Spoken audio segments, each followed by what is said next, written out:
Hello everyone, welcome to foundation biology.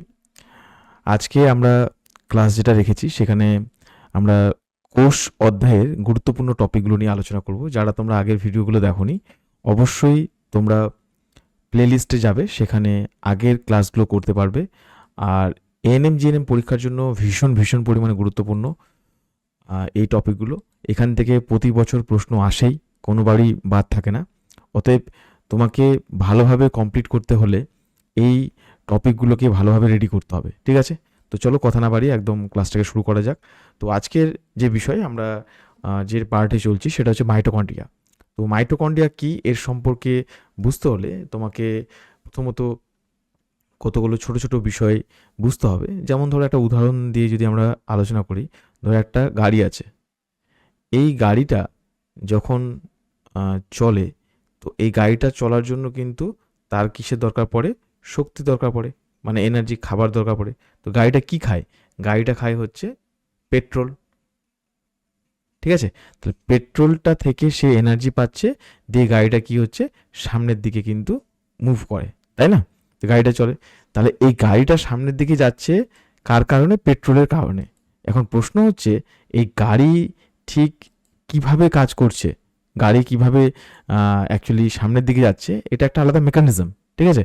কিন্তু main কাজ হচ্ছে শক্তি। ঠিক সেরকমভাবে আমাদের কোষের মধ্যেও, কোষকে বেঁচে থাকতে গেলে, সম্পূর্ণ কার্যকরী কমপ্লিট করতে গেলে যার প্রয়োজন পড়ে তার নাম হচ্ছে মাইটোকন্ড্রিয়া। কথা বোঝা গেল? তার নাম হচ্ছে মাইটোকন্ড্রিয়া।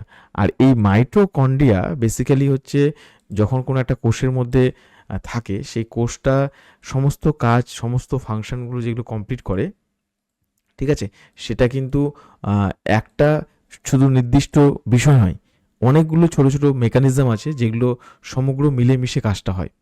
কথা বোঝা গেল? তার মানে মাইটোকন্ড্রিয়া হচ্ছে একটা এমন কোষীয় অঙ্গাণু, কোষের মধ্যে অঙ্গাণু, যে কিনা কোষকে শক্তি দেয়। তাহলে আমরা লিখতে পারি এনার্জি। আর এই এনার্জি দেওয়ার কারণে মাইটোকন্ড্রিয়া কিন্তু অনেক নামে জানা যায়, ঠিক আছে? দেখো, এই কোষীয় অঙ্গাণুটা বেসিক্যালি হচ্ছে কোষের, বলতে পারো, সমস্ত কার্যাবলীর একদম প্রধান কেন্দ্র, ঠিক আছে? আর এই মাইটোকন্ড্রিয়া, ঠিক আছে, এই যে প্রধান কার্যাবলী বলছি, এটাকে বলা যেতে পারে একটা কোষের মতোই, ঠিক আছে? অনেক সময় অনেকেই একে কি বলেছে বলতো? কোষের মধ্যে কোষ। অনেকে এটাকে বলে যে কোষের মধ্যে কোষ বর্তমান। কথা বোঝা গেল? তাহলে কোষের মধ্যে কোষ কি? মাইটোকন্ড্রিয়া। তাহলে এই মাইটোকন্ড্রিয়া দেখতে কেমন হয়, কিভাবে কাজ করে, এগুলো সম্পর্কে আমরা ডিটেলসে জানবো। তার আগে আমি কিছু ছোট ছোট পয়েন্ট তোমাদের সাথে আলোচনা করি। যেমন, যদি একটা মাইটোকন্ড্রিয়া থাকে, সিঙ্গেল মাইটোকন্ড্রিয়া, তাকে বলা হয় মাইটোকন্ড্রিয়ন, ঠিক আছে?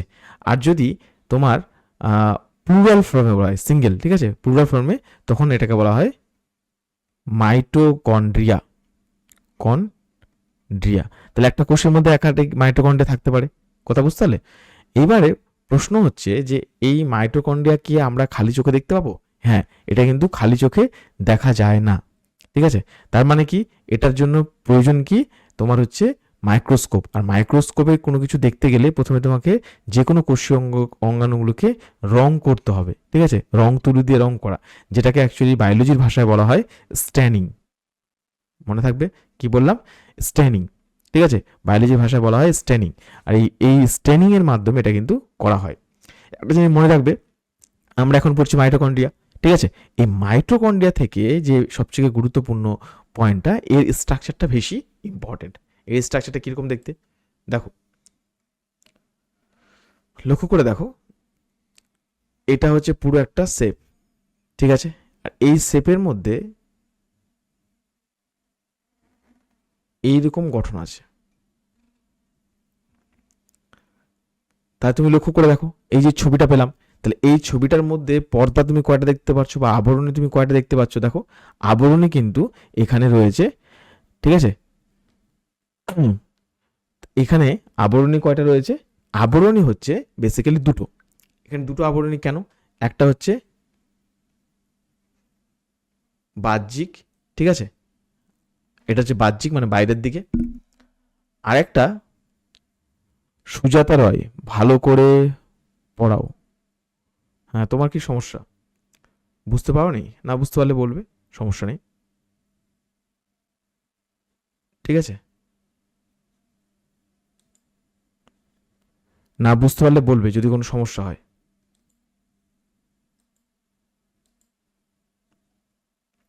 আচ্ছা, একটু একটা জিজ্ঞাসা করতে চাইছি, সাউন্ড ক্লিয়ার আছে একবার বলো তো।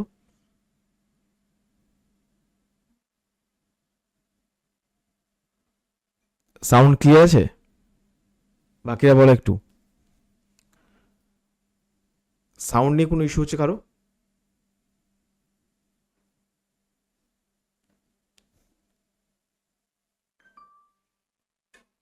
সাউন্ড নিয়ে কারো কোনো সমস্যা হচ্ছে?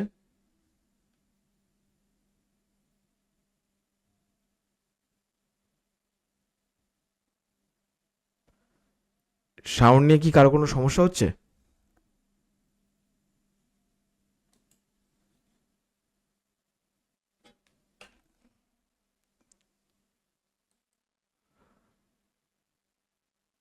আচ্ছা, চলো, তা ঠিক আছে, কোনো সমস্যা নেই। তো দেখো এখানে যেটা হচ্ছে আমি বলছিলাম যে বাহ্যিক আর একটা হচ্ছে অন্তর্নিহিত, মানে ভেতরের দিকে। তাহলে এটা ভেতরের পার্ট, তাহলে বাহ্যিক দিকে একটা ভিতরের দিকে। তাহলে মাইটোকন্ড্রিয়ার এই যে গঠনটা দেখতে পাচ্ছ, তার মানে তুমি লক্ষ্য করে দেখো এটা অনেক ভাঁজযুক্ত ভেতরের অংশ। আলটিমেটলি তোমাকে যদি বলা হয় যে ধরো একটা কোনো প্লাস্টিককে তুমি ভিতরের দিকে মুড়ে অনেক বড় প্লাস্টিককে যদি ভাঁজ করে রাখো, অল্প জায়গার মধ্যে কিন্তু থেকে যাবে। তাহলে মাইটোকন্ড্রিয়ার অ্যাকচুয়ালি ভিতরের জায়গার স্পেসটা কিন্তু অনেক বড়। তার মানে কি খাঁজযুক্ত হয়ে আছে, তার মানে বাইরের আবরণী থেকে ভিতরটা কিন্তু বেশি বড় বলে ভিতরে খাঁজ আকৃতি হয়ে গেছে। কথা বোঝা গেল? তাহলে দুটো পর্দা আলাদা আলাদা, তো বহিঃপর্দা অন্তঃপর্দা। তাহলে মাইটোকন্ড্রিয়া কয়টা পর্দা আছে পরীক্ষা কিন্তু আসে, তাহলে দ্বি একক পর্দা, মনে থাকবে। তাহলে মাইটোকন্ড্রিয়া কয়টা পর্দা? দুটো পর্দা, দ্বি একক পর্দা। এখন প্রশ্ন হচ্ছে এই মাইটোকন্ড্রিয়ার মধ্যে যদি আমরা লক্ষ্য করি স্ট্রাকচার ভাবে ভালোভাবে, তো মাইটোকন্ড্রিয়ার মধ্যে যা প্রেজেন্ট থাকে সেটা হচ্ছে এই স্ট্রাকচারটা, যেটাকে বলা হয় সার্কুলার ডিএনএ। কি বলা হয়? Circular DNA. আর এই সার্কুলার ডিএনএটা কি actually double standard, double standard, ঠিক আছে? ডাবল স্ট্যান্ডার্ড মানে কি বলা হয় এটাকে? এটাকে বলা হয় দ্বিতন্ত্রী। এখন প্রশ্ন হচ্ছে এই মাইটোকন্ড্রিয়ার মধ্যে যেটা অন্তর্নিহিত অংশ আছে, এই অংশটা হচ্ছে সার্কুলার ডিএনএ, দ্বিতন্ত্রী ডাবল, এবং এর মধ্যে যে অংশটা আছে ছোট ছোট স্ট্রাকচার এইভাবে পড়ে আছে। মাইটোকন্ড্রিয়ার মধ্যে ছোট ছোট স্ট্রাকচার পড়ে আছে, এর নাম হচ্ছে কি? রাইবোজোম। কথা বোঝা গেল? তাহলে এর নাম কি? এর নাম হচ্ছে রাইবোজোম। এখন প্রশ্ন হচ্ছে মাইটোকন্ড্রিয়ার মধ্যে এই ভিতরের দিকে যে পার্টটা, এর মধ্যে একটা লিকুইড থাকে।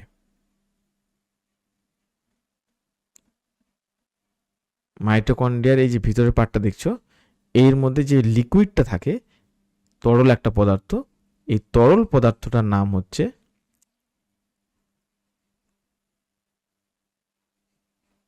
এই তরল পদার্থের নাম হচ্ছে ম্যাট্রিক্স।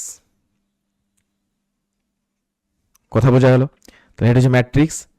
এবারে দেখো তাহলে বাহ্যিক একটা আবরণী, ভিতরের আবরণী, তাহলে দুটো আবরণীর মাঝে একটা ফাঁকা জায়গা আছে, ঠিক আছে?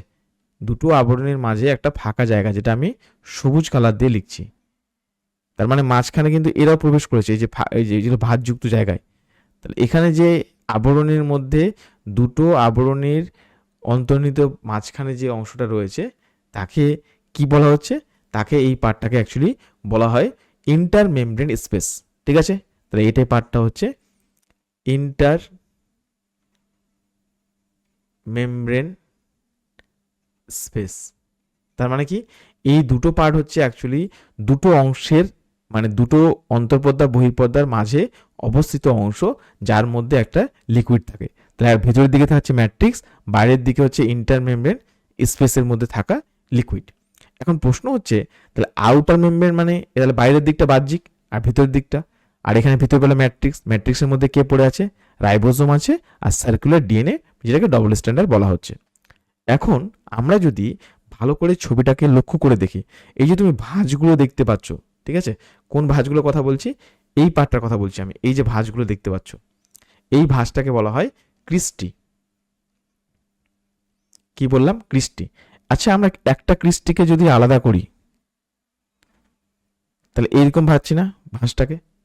তার মানে একটা আঙুলের ন্যায় অংশ পাচ্ছি, এই ভাঁজের যে অংশ সেটা হচ্ছে ক্রিস্টি, আর এই ক্রিস্টির গায়ে এইরকম একটা স্ট্রাকচার থাকে। তো দেখো ঠিক ব্যাডমিন্টনের মতো স্ট্রাকচারটা নয়, এই স্ট্রাকচারটা ব্যাডমিন্টনের মতো অনেকটা। ঠিক আছে, এখন যদি আমরা এই গঠনটাকে আরেকটু জুম করে দেখি, ঠিক আছে, এই গঠনটাকে যদি একটু জুম করে দেখি,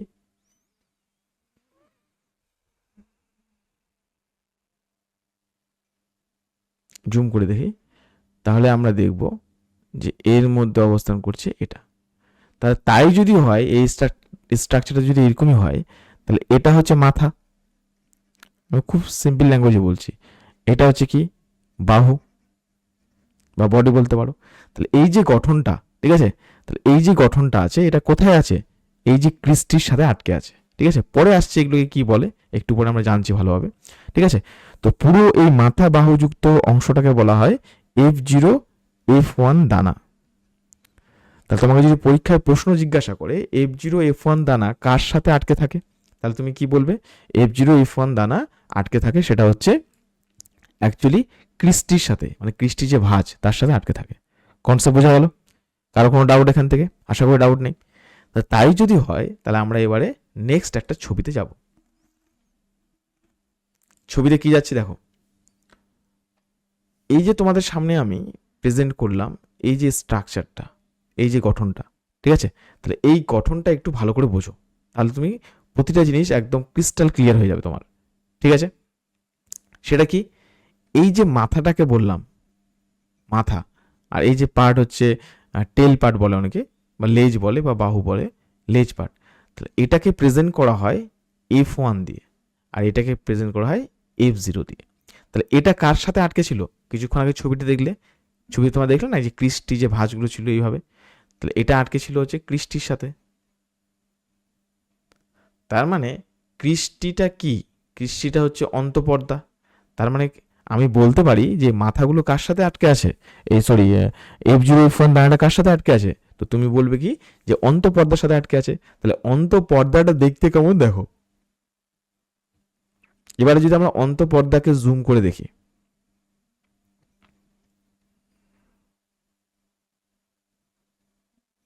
ঠিক আছে,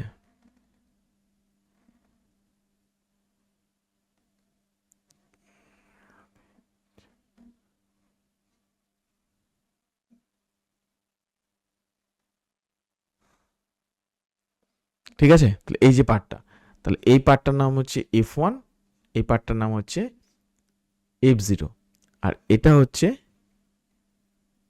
অন্তঃপর্দা। মনে থাকবে? এই হচ্ছে পার্ট। আর অলরেডি আমরা কোষ পর্দা পড়ার সময় কিন্তু জেনেছিলাম যে এই যে মাথা আর বাহুর মতো যে অংশগুলো আছে সেগুলোকে কি বলা হয়, মনে আছে তোমাদের? ব্যাস, তাহলে এইখানে যদি বুঝে যাও তাহলে মাইটোকন্ড্রিয়ার মোটামুটি এটা হচ্ছে একটা স্ট্রাকচার। এবারে আমরা মাইটোকন্ড্রিয়া সম্পর্কে জানি। মাইটোকন্ড্রিয়া হলো ইউক্যারিওটিক কোষের সাইটোপ্লাজমে অবস্থিত একটি অপরিহার্য অঙ্গ। এটি কোষের বিপাকীয় কার্যাবলীর প্রধান কেন্দ্র, অর্থাৎ এটা কি করে, আমাদের কোষের মধ্যে বিভিন্ন ফাংশন করে, যার ফলে কোষ শক্তি লাভ করে। মাইটোকন্ড্রিয়াকে এর বৈশিষ্ট্যের জন্য কোষের মধ্যে কোষ বলা হয়। পরীক্ষায় এখান থেকে এমসিকিউ দিতে পারে যে কোষের মধ্যে কোষ কাকে বলা হয়, সেটা হচ্ছে মাইটোকন্ড্রিয়া। এটি কোষের সমস্ত মাইটোকন্ড্রিয়াকে একত্রে কি বলে? কন্ড্রিওজোম বলে। কন্ড্রিওজোম কি? একটি কোষের সমস্ত মাইটোকন্ড্রিয়াকে একসাথে বলা হয় কন্ড্রিওজোম। তাহলে অনেকগুলো মাইটোকন্ড্রিয়া একসাথে মিলে তৈরি করে কি? কন্ড্রিওজোম। নেক্সট ডেফিনেশনটা ভালো করে দেখো। ইউক্যারিওটিক কোষের সাইটোপ্লাজমে বিক্ষিপ্তভাবে ছড়িয়ে থাকা, আমি কিছুক্ষণ আগে তোমাদের পড়িয়েছিলাম, দ্বি একক পর্দা, বাইরের দিকে একটা ভিতরের দিকে একটা পর্দা বেষ্টিত যে সজীব অঙ্গাণু প্রধানত সবাত শোষণের ক্রেবস চক্র ও অক্সিডেটিভ ফসফোরাইলেশনে অংশ নেয়, নিয়ে এটিপি তৈরি করে, তাকে মাইটোকন্ড্রিয়া বলে। তোমার মনে কিন্তু এবার প্রশ্ন এসেছে যে স্যার, সবাত শোষণের ক্রেবস চক্র বুঝতে পারলাম না, অক্সিডেটিভ ফসফোরাইলেশন বুঝতে পারলাম না, এগুলো কি? এটা বুঝতে হলে তোমাকে একদম কিছু বেসিক জায়গায় যেতে হবে। বেসিক জায়গায় একদম কোষের ব্যাপারে দেখো, আমি তোমাকে প্রতিটা বিষয়কে কানেক্ট করে দিচ্ছি যে কেন এইরকম নাম আসলো হঠাৎ করে, আর এর ব্যাপারটা কি অ্যাকচুয়ালি, কেন এরকম বলছে?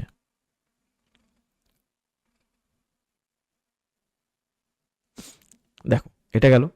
তো বিষয়টা হচ্ছে আমরা এটা কি দেখছি, এর নাম হচ্ছে মাইটোকন্ড্রিয়া। আমি লিখছি না, পুরো মাইটোকন্ড্রিয়া। তার মানে এটা পুরোটা একটা সেলের মধ্যে আছে, ঠিক আছে? এইটুকু তো বুঝতে পারছো ভালোভাবে যে এটা একটা কার মধ্যে আছে, কোষের মধ্যে আছে। কোষ, এবার কোষের মধ্যে এই যে সাইটোপ্লাজম থাকে, সাইটোপ্লাজমের মধ্যে কি হয়, গ্লুকোজ, আমরা যে সমস্ত খাবার খাই শর্করা জাতীয়, সেই সমস্ত খাবারগুলো কিন্তু ব্রেক করে, ভেঙে যায়। গ্লুকোজগুলো ভেঙে যায়, কি তৈরি করে, পাইরুভেট। তাহলে কোষের মধ্যে গ্লুকোজ ভেঙে যাওয়ার পরে যে পদার্থটা উৎপন্ন হয় তার নাম পাইরুভেট। আর যে পদ্ধতিতে উৎপন্ন হয় তার নাম হচ্ছে গ্লাইকোলাইসিস। তাহলে পরীক্ষায় যদি প্রশ্ন আসে গ্লুকোজ পাইরুভেটে পরিণত হয় নিচের কোন পদ্ধতিতে, তাহলে তোমাকে অপশনের মধ্যে খুঁজতে হবে কোথায় গ্লাইকোলাইসিস লেখা আছে, আমি সেটাই মার্ক করব। কনসেপ্ট বোঝা গেল? তাহলে গ্লাইকোলাইসিস হচ্ছে এমন একটা পদ্ধতি যার মাধ্যমে গ্লুকোজ ভেঙে গিয়ে কি তৈরি হয়, পাইরুভেট উৎপন্ন করে। ঠিক আছে, কনসেপ্ট বোঝা গেল? তাহলে এই পার্টটা কিন্তু অবশ্যই মনে রাখতে হবে। এখন বিষয় হচ্ছে এই যে পার্টটা দেখছো পাচ্ছ, ঠিক আছে, কোন পার্টটা কথা বলছি এখানে লক্ষ্য করে দেখো। সাইটোপ্লাজম, গ্লুকোজ, গ্লাইকোলাইসিস, পাইরুভেট, এই পুরো পার্টগুলো যদি তুমি দেখতে পাচ্ছ, তাহলে এইখান থেকে এই পাইরুভেটটা কি হয়, মাইটোকন্ড্রিয়ার মধ্যে প্রবেশ করে যায়। আর প্রবেশ করার পরে পাইরুভেট কি হয়, এখানে পাইরুভেট যে প্রবেশ করলো এটা পরিবর্তিত হয় হচ্ছে অ্যাসিটাইল কোয়ে। তাহলে পাইরুভেট কিসে পরিণত হয়ে গেল, এখানে ঢোকার পরে অ্যাসিটাইল কোয়ে। আর এই অ্যাসিটাইল কোয়ে একটা সাইকেল আছে, যে সাইকেলটা এখানে লেখা হয়েছে ক্রেবস চক্র। আমরা এটা পরবর্তী সময়ে পড়ব। জাস্ট এইটুকু এখন জানো যে মাইটোকন্ড্রিয়ার মধ্যে চালিত হয় ক্রেবস চক্র। আর এই ক্রেবস চক্রের ফলে কি উৎপন্ন হয়, এখানে উৎপন্ন হয় NADH। ঠিক আছে, আর NADH উৎপন্ন হওয়ার পরে প্রচুর পরিমাণে, আমি এখানে মাঝখানে স্টেপ স্কিপ করছি, যারা হয়তো আগে থেকে জানো তারা ভাববে যে স্যার আপনি কিছু বললেন না। কারণ তোমরা জাস্ট প্রথমে তো যারা পড়ছে তাদের কাছে ব্যাপারটা সহজ করতে হবে।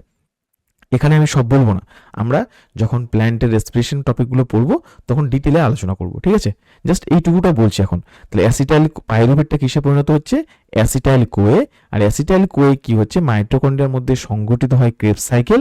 আর এই ক্রেবস সাইকেলের ফলে NADH, আর এই NADH এর ফলে কি হয়, প্রচুর পরিমাণে এখানে হাইড্রোজেন আয়ন জমা হয়, মানে H+। হাইড্রোজেন আয়ন কেন জমা হয়, কারণ এরা হচ্ছে প্রত্যেকে প্রোটন। এবার প্রোটন এখানে জমা হয়ে গেছে। আমরা একটা কি জিনিস জানি, যে কোনো জায়গায় যদি বেশি থাকে আর যদি পাশে কম থাকে তাহলে কেউ বেশি থেকে কমের দিকে যায়। তাহলে বাইরের তুমি দেখো অন্তঃপর্দা এবং বহিঃপর্দার মাঝখানে প্রচুর পরিমাণে প্রোটন জমা হয়ে গেছে। তাহলে এখানে কি কনসেন্ট্রেশন বেড়ে গেছে। বেড়ে যাওয়া থেকে যদি আমাদের কমের দিকে আসতে হবে, এখানে হাইড্রোজেন কনসেন্ট্রেশন নেই। তাহলে এটা যাওয়ার সময় যে রাস্তাটার মাধ্যমে দিয়ে যায় তার নাম হচ্ছে কি F0 F1 দানা। এটা দিয়ে যখন বেরোবে তার মানে কি, এর গায়ে প্রচুর পরিমাণে লেগে আছে, এগুলো এর গায়ে এরকম প্রচুর পরিমাণে লেগে আছে ক্রিস্টের গায়ে। আর যখনই H+টা বেরোতে যায় আর এই দিকে পড়ে থাকে, মানে সাইটোপ্লাজমে অলরেডি ম্যাট্রিক্সের মধ্যে পড়ে থাকে ADP প্লাস PI। ঠিক আছে, আর এই H+টা এটাকে কনভার্ট করে তৈরি করে ATP। কনসেপ্ট ক্লিয়ার হয়ে গেল? তাহলে ADP প্লাস PI এর জন্য ভিতরের দিকে তৈরি হচ্ছে কি ATP, অলরেডি আগে থেকে পড়ে থাকে ADP প্লাস PI। মনে থাকবে ADP প্লাস PI পড়ে থাকছে। ঠিক আছে, এবার ADP কি PI কি এগুলো পরে পরিচয় করাবো তোমাদের সাথে। জাস্ট এইটুকু জেনে রাখো, ATP হচ্ছে ঠিক ওই গাড়ি চালার জন্য যে শক্তিটা লাগে তেল, সেরকম হচ্ছে কোষের মধ্যে বিভিন্ন কার্য হওয়ার জন্য প্রয়োজন হচ্ছে ATP। Concept clear? তাহলে এই যে ATP প্রডিউস হলো এবং ক্রেবস সাইকেল, এটা হচ্ছে অক্সিডেটিভ ফসফোরাইলেশন। ঠিক আছে, ফসফোরাইলেশনটা কি, এই যে কি করে H+ তৈরি হচ্ছে এবং পরে সেটা মানে ATP তৈরি করছে, এটাকে বলা হয় অক্সিডেটিভ ফসফোরাইলেশন। তাহলে মাইটোকন্ড্রিয়ার মধ্যে মেন গল্পটাই হচ্ছে কি, অ্যাকচুয়ালি কোষের মধ্যে ক্রেবস সাইকেল সংগঠিত হওয়া এবং শেষে তৈরি হওয়া ATP। এগুলো আসছে কোথা থেকে, আলটিমেটলি আসছে গ্লুকোজকে পোড়ানোর পরে। তার মানে গ্লুকোজটা কোথায় ব্রেকডাউন হচ্ছে, সাইটোপ্লাজমে। কোন পদ্ধতিতে, গ্লাইকোলাইসিস পদ্ধতিতে। গ্লুকোজ ভেঙে গ্লাইকোলাইসিস পদ্ধতিতে কি তৈরি করে, পাইরুভেট। সেই পাইরুভেট কোথায় যায়, মাইটোকন্ড্রিয়া যায়। সেখানে মাইটোকন্ড্রিয়া কি করে, অ্যাসিটাইল কোয়েতে কনভার্ট করে। অ্যাসিটাইল কোয়ে কোথায় যায়, ক্রেবস চক্রের মধ্যে যায়। ক্রেবস চক্র কোথায় সংঘটিত হয়? মাইটোকন্ড্রিয়ার মধ্যে সংঘটিত হয়, ভিতরে ম্যাট্রিক্সের মধ্যে। ক্রেবস চক্রের ফলে উৎপন্ন হয় NADH এবং সেখান থেকে প্রচুর পরিমাণে প্রোটন, মানে যেটাকে আমরা H+ বলছি, H+ বা প্রোটন, ঠিক আছে, প্রোটন, এটা জমা হয় অন্তঃপর্দা এবং বহিঃপর্দার মাঝের জায়গায়, এবং জমা হওয়ার পরে এটা কি হয়, অন্তঃপর্দার গাত্রে লেগে থাকা যে F0F1 পার্টিকেল, F0F1 পার্টিকেল, এই পার্টিকেল দিয়ে খুবই দ্রুত পরিমাণে যখন বেরোতে যায়, ম্যাট্রিক্সের মধ্যে আগে থেকে পড়ে থাকে কে, ADP+PI, আর এই ADP+PI তখন কি তৈরি করে, ATP। ঠিক আছে, এই হচ্ছে সিম্পল একটা কনসেপ্ট। নেক্সট, ডিসকভারির ক্ষেত্রে তোমার কি কি মনে রাখবে, যেমন বিজ্ঞানী বেন্ডার নামটা কিন্তু অবশ্যই মনে রাখো। বিজ্ঞানী বেন্ডার প্রথম এই অঙ্গাণুটির নামকরণ করেন, মাইটোকন্ড্রিয়া। বিবর্তনের ইতিহাসে এন্ডো সিম্বায়োটিক তত্ত্ব অনুযায়ী বেগুনি সালফারবিহীন ব্যাকটেরিয়া থেকে এদের উৎপত্তি। মানে বলা হয় যে, এটা ব্যাপারটা শোনো, খুব মজার একটা ইন্টারেস্টিং গল্প। সেটা হচ্ছে এই যে মাইটোকন্ড্রিয়াটা নাকি আগে একটা ব্যাকটেরিয়া ছিল, ঠিক আছে। এবার এই মাইটোকন্ড্রিয়াটা কোনো একটা সময় সব কিছুকে খেতে খেতে একটা সময় তোমার কোষের মধ্যে প্রবেশ করে যায়। কথাটা বুঝতে পারলে আমার? তাহলে মাইটোকন্ড্রিয়া একটা সময় গিয়ে কোষের মধ্যে প্রবেশ করে যায়, আর কোষের মধ্যে প্রবেশ করার পরে ওই ব্যাকটেরিয়াটা এটা অ্যাকচুয়ালি হয়ে যায় মানে মাইটোকন্ড্রিয়া। তাহলে এই সালফারবিহীন ব্যাকটেরিয়া থেকে এদের উৎপত্তি, এটা বলা হয়, ঠিক আছে, এন্ডো সিম্বায়োটিক তথ্য অনুযায়ী। তো তোমাদের অত কিছু লাগবে না, জাস্ট একটু এইটুকু মনে রেখো যে মাইটোকন্ড্রিয়ার উৎপত্তি কোথা থেকে, তাহলে সালফারবিহীন ব্যাকটেরিয়া থেকে এতে উৎপত্তি। আচ্ছা, পরীক্ষা যেটা আসে অন্যান্য নামসমূহ, এটা আমার মতে ভীষণ ইম্পর্টেন্ট, কারণ আমি দেখেছি অনেক পরীক্ষায় এই ধরনের প্রশ্ন আসতে, ঠিক আছে। তো যার কারণে তোমরা পড়বে যে বায়োপ্লাস্ট কি প্রাথমিক পর্যায়ে এই নামে ডাকা হতো, বায়োপ্লাস্ট। তাহলে পরীক্ষা যদি আসে বায়োপ্লাস্ট কাকে বলা হয়, মাইটোকন্ড্রিয়াকে। কোষের শক্তিকর, পরীক্ষার জন্য সব থেকে common term, power house of the cell. বিভিন্ন পরীক্ষা তুমি কম্পিটিটিভ এক্সামে দেখবে যে এই নামেই কিন্তু ডাকা হচ্ছে power house of the cell, বা তোমার হচ্ছে কি বলে, কোষের শক্তিকর। কি জন্য? কারণ এটিপি উৎপাদনের জন্য। কিভাবে এটিপি প্রস্তুত হয় সে ব্যাপারে আমরা আলোচনা করলাম কিছুক্ষণ আগে। কোষের চিমনি বা এটিপি মিলও বলা হয়, ঠিক আছে, শক্তি রূপান্তরের জন্য। তাহলে এর আরেকটা নাম কি, কোষের চিমনি। তাহলে পরীক্ষায় আসতে পারে কোষের চিমনিকে বা কোষের এটিপি মিলকে, তাহলে তোমার নাম কি আনসার করতে হবে, মাইটোকন্ড্রিয়া। সর্বাধিক সক্রিয় অঙ্গাণু কোষের মধ্যে বিপাকের হার নিয়ন্ত্রণ করে। তাহলে এখানেও পরীক্ষায় কোষের মধ্যে সর্বাধিক পরিমাণে সক্রিয় কোষীয় অঙ্গাণু নাম কি, তাহলে হচ্ছে মাইটোকন্ড্রিয়া। স্ট্রাকচারের মধ্যে দেখো আমি যা যা পড়ালাম সেগুলো আলোচনা করা আছে। মাইটোকন্ড্রিয়ার গঠন মূলত তিনটি প্রধান অংশ বিভক্ত। প্রথম অংশটার নাম কি, আবরণী। একটা হচ্ছে বহি আবরণী, একটা অন্ত আবরণী। তাহলে বহি আবরণীর ক্ষেত্রে তোমার দেখো মসৃণ, এতে পোরিন নামক প্রোটিন থাকে। এখানে প্রোটিন ও লিপিডের অনুপাত হচ্ছে 1:1। এখানে ফসফাইটাইডাইল ইনোসিটল লিপিড থাকে। তো এটা তোমাদের পরীক্ষার জন্য অতটা ইম্পর্টেন্ট না, এটা আমি রেখেছিলাম যদি কেউ জেন পার্সেন্টের পরীক্ষা দেয় তাদের জন্য এটা গুরুত্বপূর্ণ ইনফরমেশন। অন্ত আবরণীর ক্ষেত্রে এতে ভাঁজ সৃষ্টি হয়ে কিস্টি তৈরি করে, আমি কিছুক্ষণ আগে তোমাদের আলোচনা বলেছি ক্লাসে। এখানে প্রোটিন ও লিপিডের অনুপাত কত, 3:1। এতে তোমার কার্ডিওলিপিন থাকে। নেক্সট হচ্ছে কি, প্রকোষ্ঠ। বহিঃপ্রকোষ্ঠ দুই পর্দার মধ্যবর্তী স্থান। এটি H+ আয়নের উপস্থিতির কারণে ধনাত্মক আধানযুক্ত হয়, আর অন্তঃপ্রকোষ্ঠের ভিতরে ধাত্রপূর্ণ থাকে, ঠিক আছে। এবার ধাত্র বা ম্যাট্রিক্সের কথাটা, গল্পটা কি, তার মানে ধাত্র বা ম্যাট্রিক্সটা হচ্ছে ওই তরল অংশটা, মাঝের যে তরল অংশটা, যেটা আমি তোমাদের ছবি এঁকে দেখালাম না কিছুক্ষণ আগে, এই যে দেখো ভিতরের দিকে যে তরলটা, এটাকে বলা হয় ধাত্র বা ম্যাট্রিক্স। নেক্সট দেখো কি বলেছে, ধাত্র, এতে বৃত্তাকার ডিএস মানে ডবল স্ট্যান্ডার্ড, যেটাকে বলা হয় দ্বিতন্ত্রী DNA, 55S রাইবোজোম এবং ক্রেবস চক্রের উৎসেচক থাকে। অক্সিজোম কি, F0F1 দানা, ক্রিস্টিতে অবস্থিত টেনিস র্যাকেটের মতো অংশ। ভূমি কি, F0 পার্টিকেল, প্রোটন পরিবহনে সাহায্য করে।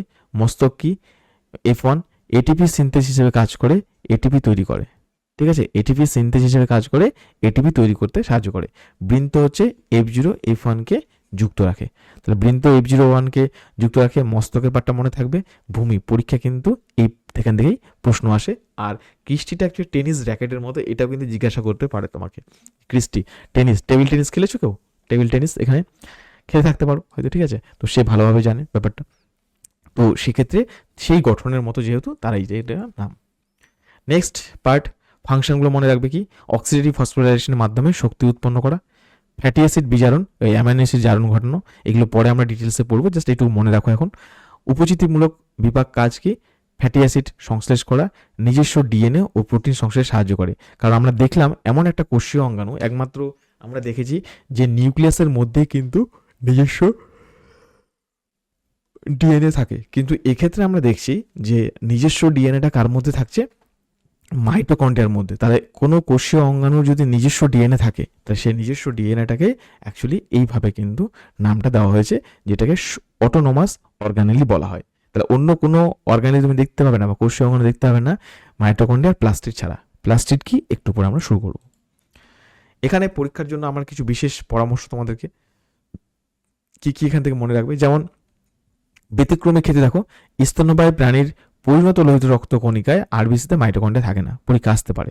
সংখ্যা সর্বনিম্ন থাকে হচ্ছে এককোষী শৈবাল, ঠিক আছে, সেটা হচ্ছে মিক্রাস্টিক টেরিয়াস, ঠিক আছে, এই নামটা মনে রাখবে, ঠিক আছে। আর সর্বোচ্চ থাকে হচ্ছে চাউস অ্যামিবা জাতীয় প্রাণীর কোষে, ঠিক আছে। আর রাইবোজোমের ক্ষেত্রে মনে রাখবে কি, রাইবোজোম হচ্ছে 55S প্রকৃতির। এটা কিন্তু পরীক্ষায় আসতে পারে, যে আমরা যেমন রাইবোজোম কত একক পড়েছিলাম, 60S, আর একটা হচ্ছে 40S, ঠিক আছে, 50S আর একটা 30S, মনে পড়ছে আমরা রাইবোজোম যখন পড়েছিলাম। তো এক্ষেত্রে তোমরা কি পড়বে, সেটা হচ্ছে 55S প্রকৃতির হয়। মাইটোপ্লাস্ট কি, মাইটোকন্ড্রিয়া থেকে বহিঃপর্দা সরিয়ে নিলে যা থাকে। তাহলে মাইটোপ্লাস্টটা হচ্ছে কি, মাইটোপ্লাস্ট কি, তার মানে এটা মাইটোকন্ড্রিয়া আছে, এর ভিতরে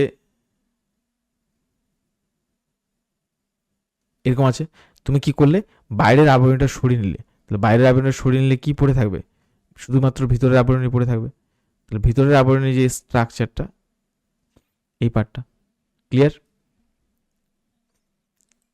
নেক্সট, কমন মিস্টেক, অনেক ছাত্রছাত্রী এটা ভুল করে, সেক্ষেত্রে ভীষণ ইম্পর্টেন্ট, সেটা হচ্ছে অনেকে মনে করে মাইটোকন্ড্রিয়ার কি হচ্ছে 70S এবং 80S রাইবোজোম থাকে, আসলে কত পড়লাম 55S, এটা কিন্তু মনে রাখবে।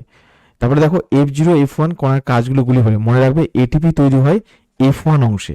আমি কিছুক্ষণ আগে বললাম, এই যে দেখো টেনিস র্যাকেটের যে মাথা, এই মাথা থেকে কিন্তু অ্যাকচুয়ালি এটিপিটা প্রডিউস হয়। বহিঃপর্দা অন্তঃপর্দায় প্রোটিন লিপিডের অনুপাত ভুল করা, অনেকে বহিঃপর্দায় তোমার হচ্ছে অ্যাকচুয়ালি মনে রাখতে হবে তোমাকে 1:1 আর অন্তঃপর্দায় 3:1। পরীক্ষায় এই ভুলগুলো আমি দেখেছি সাধারণত ছাত্রছাত্রীদের যখন মক টেস্ট নেই সেক্ষেত্রে। তাহলে তোমরা যদি মক টেস্টে পার্টিসিপেট করতে চাও, ক্লাসগুলো করতে চাও, তাহলে অবশ্যই তোমাদেরকে ভালোভাবে বুঝে বুঝে পড়তে হবে। কারণ বায়োলজি দেখো 115-এর মধ্যে কিন্তু ম্যাক্সিমাম নম্বর রয়েছে 50, তাহলে এটাকে কিন্তু মিস করা যাবে না, ঠিক আছে। এখানে তুমি ভালো স্কোর করলে তোমাকে খুব বেশি কত পেতে হবে, আর খুব বেশি 20, বাকি সাবজেক্টে যদি 20 তুলতে পারো তাহলে জিএনএমটা তোমার নিশ্চিত। আর যদি এএনএমটা আগে থাকে তখন তোমাকে কিন্তু একটু সিলেক্টিভলি আরও একটু এক্সট্রা পড়তে হবে।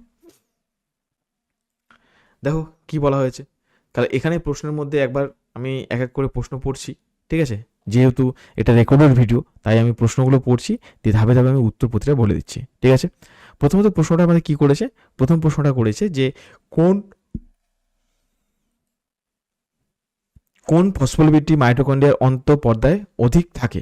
তাহলে ফসফোলিপিডের মধ্যে সব থেকে যেটা অধিক পরিমাণে পাওয়া যায় সেটা হচ্ছে অপশন গ, কার্ডিওলিপিন, মনে থাকবে। স্তন্যপায়ী প্রাণীর মাইটোকন্ড্রিয়া রাইবোজোমের প্রকৃতি কি, তাহলে মাইটোকন্ড্রিয়ার মধ্যে রাইবোজোম তার মানে কি 55S। মাইটোকন্ড্রিয়া বিভাজিত হয় কোন পদ্ধতিতে, এটা পরীক্ষার জন্য ভীষণ ইম্পর্টেন্ট, 3 নম্বর প্রশ্ন, ঠিক আছে। তো মাইটোকন্ড্রিয়া বিভাজিত হয় কোষের মধ্যে ফিশন পদ্ধতিতে, ফিশন। নিচের কোন কোষে মাইটোকন্ড্রিয়া অনুপস্থিত, যকৃৎ কোষ, পরিণত আরবিসি, নিউরন, পেশি কোষ। সঠিক উত্তর কি পেয়েছিলাম আমরা, পরিণত আরবিসি। অক্সিজেন কোন অংশটি এটিপি সিনথেসিস হিসেবে কাজ করে, F0 কণা, F1 কণা, বৃন্ত আর ভূমি। তাহলে এখানে রাইট আনসার কি হবে, এখানে রাইট আনসার হবে F1 কণা, এটা আমি কিছুক্ষণ আগে দেখলাম, ঠিক আছে। তাহলে এই পার্টগুলো মনে রাখবে সবাই। নেক্সট কি বলেছে, মাইটোপ্লাস্ট কি, এটা আশা করি তোমরা পারবে। মাইটোপ্লাস্ট কি, মাইটোপ্লাস্টটা এখনই আমি তোমাদের বললাম,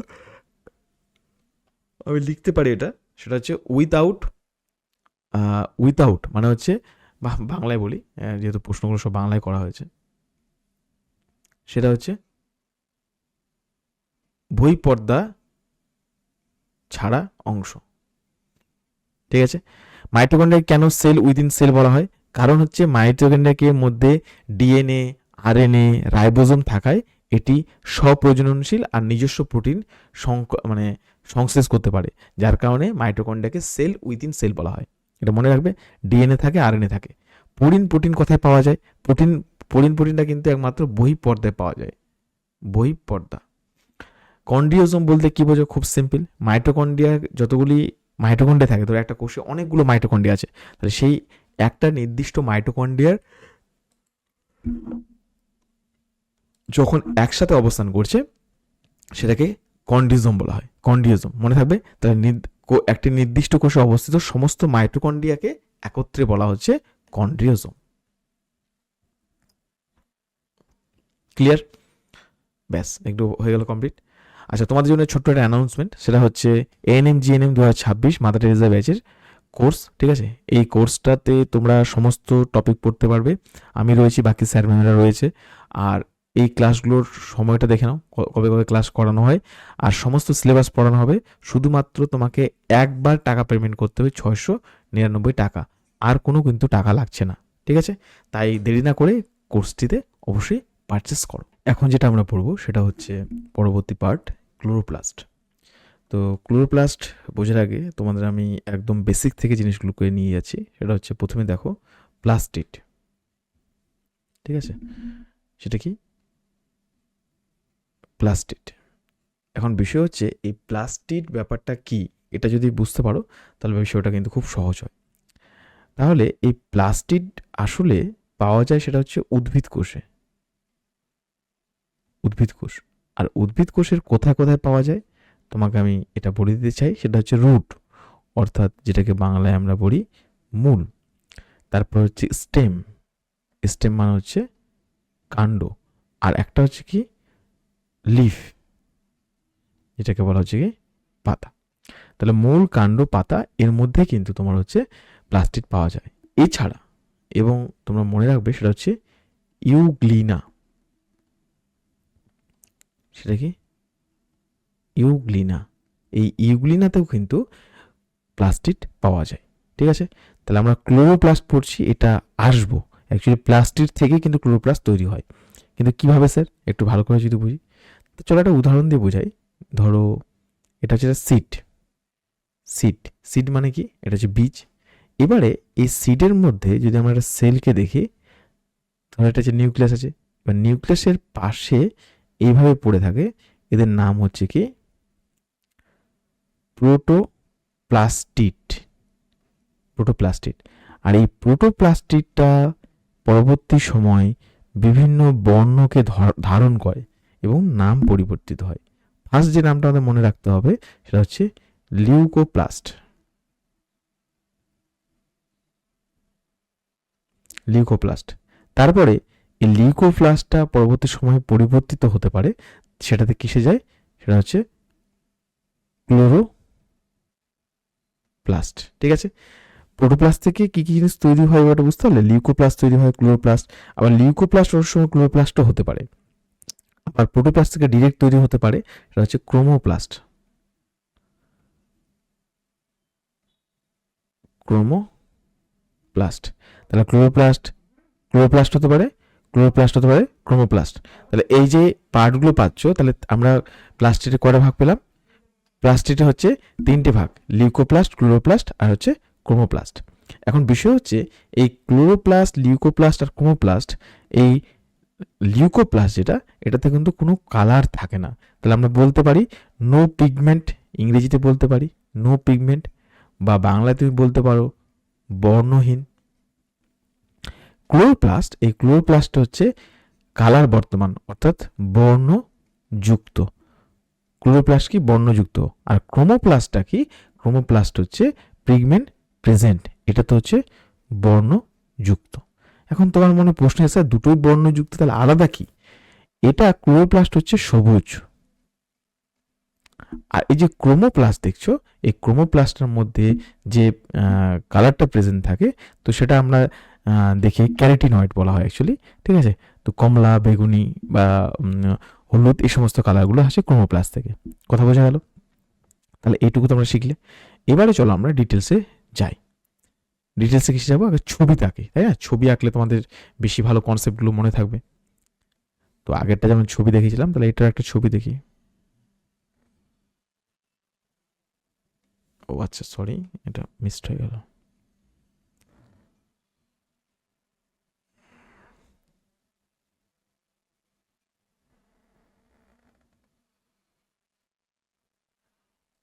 ঠিক আছে।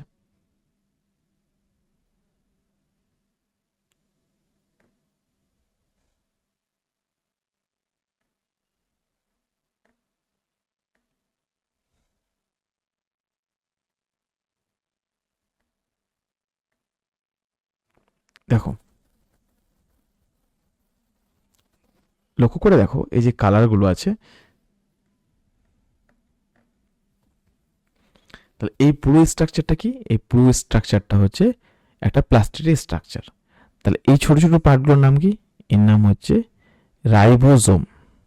কি বললাম? রাইবোজোম। আর এই যে পার্টগুলো দেখছো, এই ছোট ছোট চাকতির ন্যায় অংশ, তোমার কয়টা চাকতি?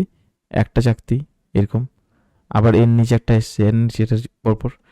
এই পার্টটার নাম হচ্ছে থাইলাকয়েড।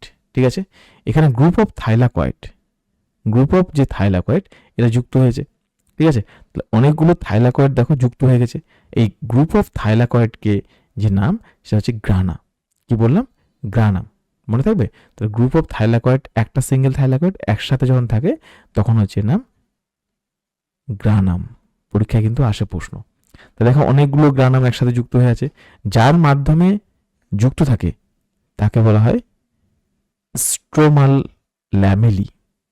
কি নাম বললাম? স্ট্রোমাল ল্যামেলি, বাংলায় হচ্ছে স্ট্রোমাল ল্যামেলি। এই যে ফাঁকা যে জায়গাটা, ঠিক আছে, এই যে ফাঁকা জায়গাটা আছে না, এই যে এই পার্টটা, যে লিকুইডটা, এটা অ্যাকচুয়ালি কি হয়? এটাকে ফাঁকা অংশকে ম্যাট্রিক্স বলা হয়। ঠিক আছে, তো এই স্ট্রোমা অ্যাকচুয়ালি ম্যাট্রিক্স ছিল মাইটোকন্ড্রিয়ার নাম, কিন্তু এখানে নামটা একটু পাল্টে গেছে। এই ফাঁকা অংশের জায়গাটার নাম, এটার নাম হচ্ছে স্ট্রোমা। মনে থাকবে? স্ট্রোমা। তাহলে এটা হচ্ছে কি? বাইরের পার্ট, এটা হচ্ছে ভিতরের পার্ট। তাহলে এটা বহিঃপর্দা, অন্তঃপর্দা।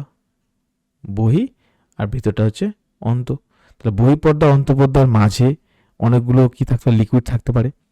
এবারে দেখো এই যে থাইলাকয়েড যে এঁকেছি আমি তোমাদের সামনে, এই থাইলাকয়েডটাকে যদি একটা সিঙ্গেল ছবি দিয়ে ভালো করে বুঝি, তাহলে কি পাচ্ছি? এরকম একটা স্ট্রাকচার আছে, এর সাথে পরপর এরকম যুক্ত আছে। আর থাইলাকয়েডের গায়ে লেগে থাকে গুরুত্বপূর্ণ কিছু পিগমেন্ট। থাইলাকয়েডের গায়ে লেগে থাকে গুরুত্বপূর্ণ কিছু পিগমেন্ট।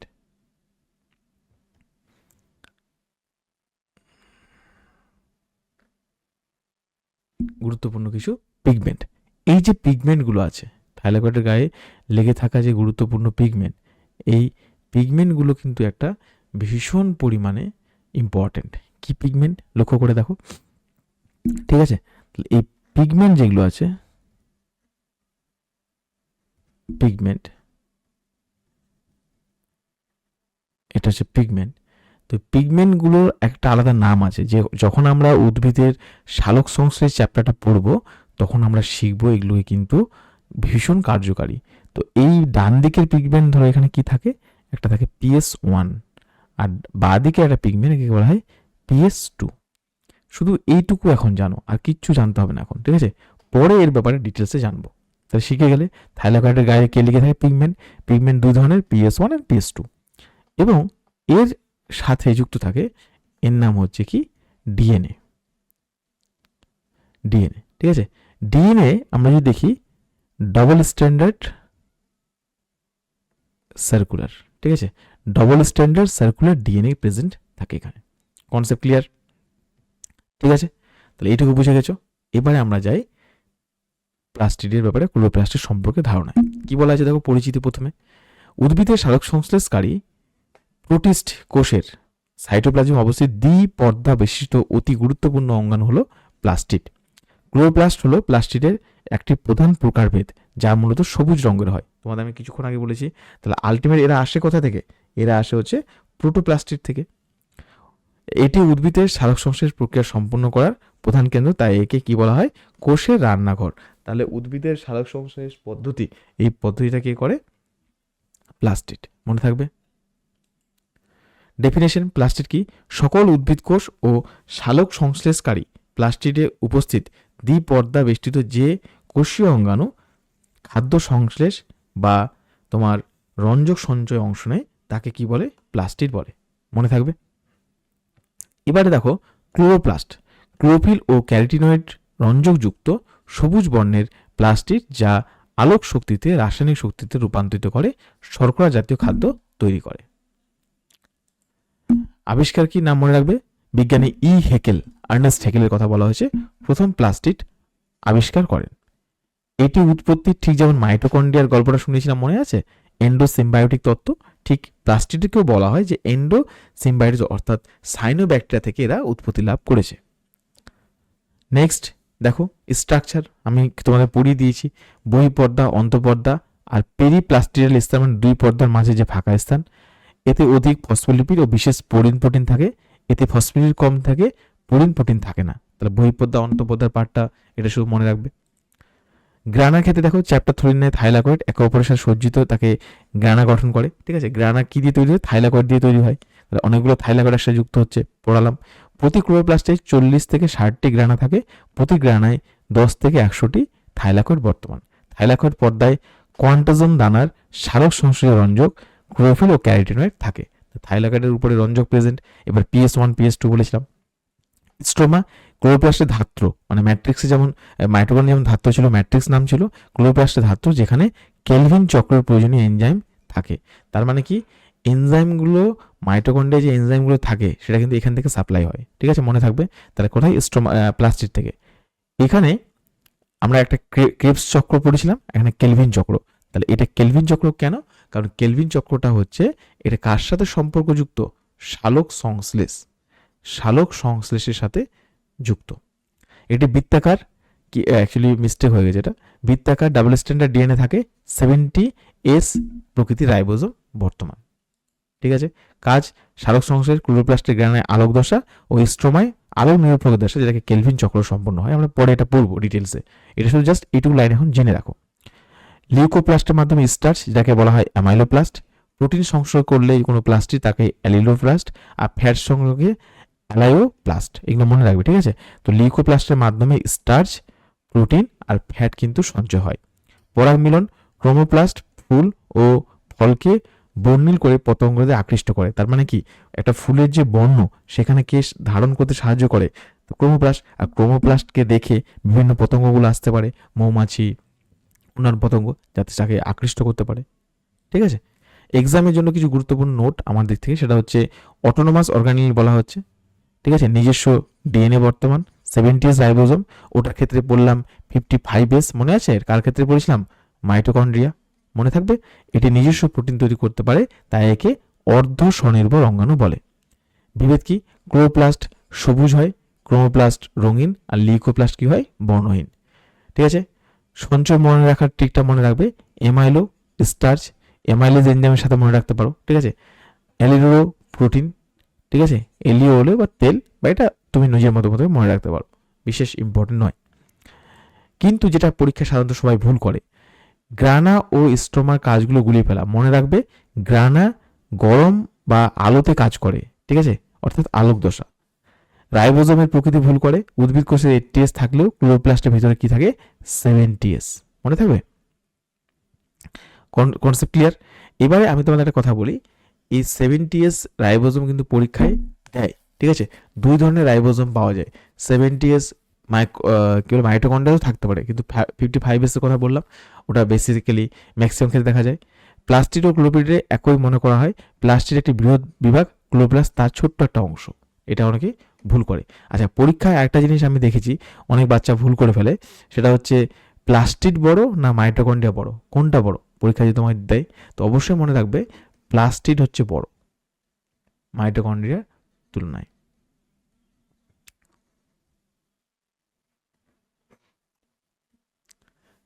এমসিকিউ প্র্যাকটিস দেখো কি বলা হয়েছে। এমসিকিউ প্র্যাকটিসের মধ্যে নিচের কোনটি প্রোটিন সঞ্চয়কারী প্লাস্টিড? তাহলে প্রোটিন সঞ্চয়কারীর কথা বলা হয়েছে। তাহলে প্রোটিন সঞ্চয় করে কে? লক্ষ্য করে দেখো, প্রোটিন সঞ্চয়ের কথা বলা হয়েছে। পয়েন্টটা বুঝতে পেরেছো? তাহলে এখানে কীভাবে অ্যান্সার করবে? তাহলে আমরা কিছুক্ষণ আগে পড়লাম যে একমাত্র প্রোটিন সঞ্চয় করতে পারে যে প্লাস্টিড, তার নাম কি তাহলে? এই ক্ষেত্রে দেখো, ঠিক আছে, তাহলে অ্যালিওব্লাস্ট যে পার্টটা আছে, ঠিক আছে, অ্যালিওপ্লাস্ট, তারপরে কি ছিল? যেমন হচ্ছে অ্যালাইওপ্লাস্ট, অ্যালিনোপ্লাস্ট, ক্রোমোপ্লাস্ট। আশা করি তোমরা নিজেরা পারবে করতে। আমি বলছিলাম উত্তরগুলো। ক্লোরোপ্লাস্টের কোন অংশে কেলভিন চক্র সংগৃহীত হয়? গ্রানায়, থাইলাকয়েড, স্ট্রোমা, বহিঃপর্দা। তোমরা অবশ্যই আমি এর আগে একটা উত্তর করে দিয়েছিলাম, তোমরা কি করবে এই 5টা উত্তর প্রত্যেকেই, প্রশ্নটা দেখে নাও ভালো করে, আমি আর বলবো না, তোমরা 5টা উত্তর ইউটিউবের কমেন্ট বক্সে কমেন্ট করে জানাবে। কথা বোঝা গেল? তোমাদের জন্য এটা থাকলো কাজ, হোমওয়ার্ক। আচ্ছা, নেক্সট প্রশ্ন কি? ক্লোরেন কাইমা। ক্লোরেন কাইমা কি? ক্লোরেন কাইমা হচ্ছে ক্লোরোপ্লাস যুক্ত প্যারেন্ট কাইমাকে ক্লোরেন কাইমা বলে। ক্লোরোপ্লাস যুক্ত প্যারেন্ট কাইমাকে, প্যারেন্ট কাইমা কি পরে শেখাবো। কোয়ান্টিজম কোথায় থাকে? থাইলাকয়েডের পর্দায় কোয়ান্টিজম বর্তমান। প্লাস্টিডের সংখ্যা কিভাবে বৃদ্ধি পায়? সেটা হচ্ছে ফিশন বা বিভাজন পদ্ধতিতে। ঠিক আছে, এই হচ্ছে তোমাদের আজকের ক্লাস। যদি ক্লাসটি ভালো লেগে থাকে অবশ্যই ক্লাসকে লাইক করে দিও, আর বন্ধুদের মাঝে অবশ্যই শেয়ার করো। Thank you so much, have a good day.